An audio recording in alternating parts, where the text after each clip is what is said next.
माथा झुकाबैत छी।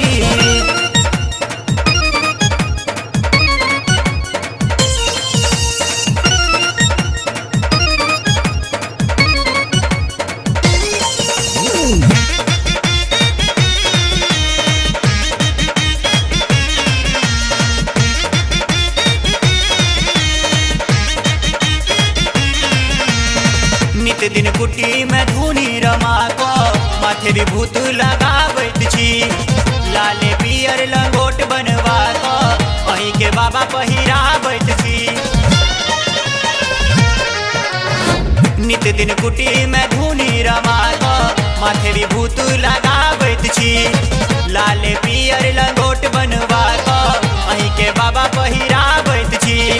अहीं के गुण हम गाबैत छी, अहीं के गुण हम गाबैत छी। भैरवनी के दुआर हम आबैत छी, सब दिन माथा झुकाबैत छी। अहीं के दुआर हम आबैत छी, सब दिन माथा झुकाबैत छी।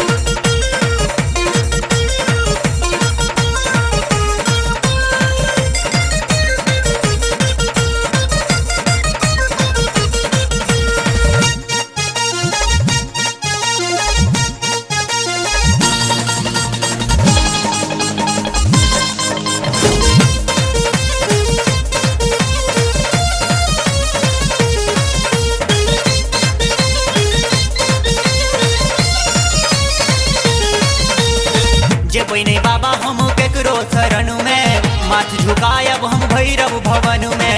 मोनक बात बाबा ओही के सुनायब, पाप कटायब हम जन्म जन्म के।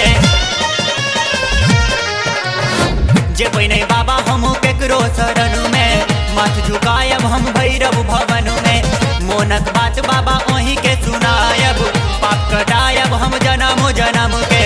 मंदिर के घंटी बजाबैत छी, मंदिर में घंटी बजाबैत छी। भैरवनी के दुआर हम आबैत छी, सब दिन माथा झुकाबैत छी। ओही के दुआर हम आबैत छी, सब दिन माथा झुकाबैत छी।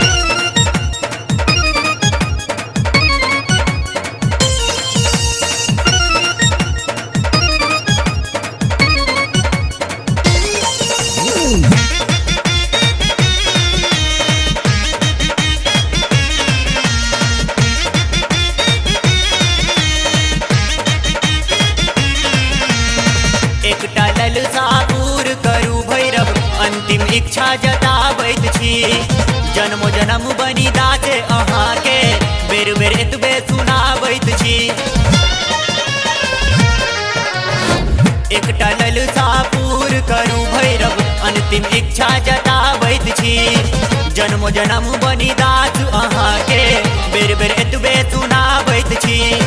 अहीं के गुण हम गाबैत छी, अहीं के गुण हम गाबैत छी। भैरवनी के दुआर हम आबैत छी, सब दिन माथा झुकाबैत छी। जोर जनेऊ पहिराबैत छी, जोर जनेऊ पहिराबैत छी। भैरवनी के दुआर हम आबैत छी, सब दिन माथा झुका